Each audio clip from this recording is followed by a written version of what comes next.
Vijayawada హైవేకు IT కంపెనీలు queue కట్టనున్నాయి.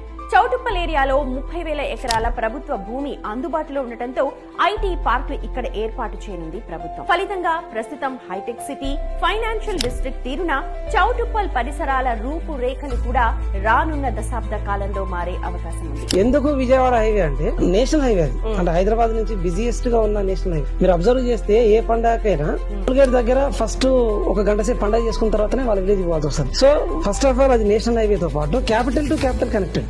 Ramoji film city one of the biggest film city. మన దాంతో పాటుగా కొత్తపేటలో ఉన్న ఫ్రూట్ మార్కెట్ వచ్చేసి HMDA లాజిస్టిక్స్ కింద బాటసింగరం ట్రాన్స్ఫర్ చేసారు. దాంతో పాటు విజయవాడ హైవే ఇప్పుడు దండమల్కాపురం వరకు 8 లైన్ ఎక్స్పాన్షన్ అవుతుంది. 8 ఫ్లైఓవర్స్ ఆల్రెడీ బిల్డ్ అయింది.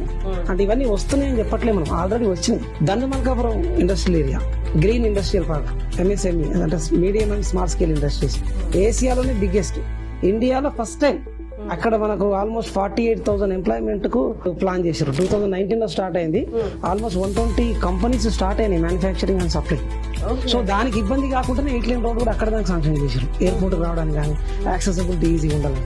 ఆంధ్రాకి ఎట్లయితే సీ పోర్ట్ ఇచ్చారో తెలంగాణకు డ్రై పోర్ట్ ఇస్తాం మనం. అదాని గ్రూప్ వాళ్ళు 1100 ఎకర్స్ తీసుకుంటున్నాం. Hub of regional ring road ఏదైనా ఉంది అంటే అది చౌటుప్పల్ అవుతుంది.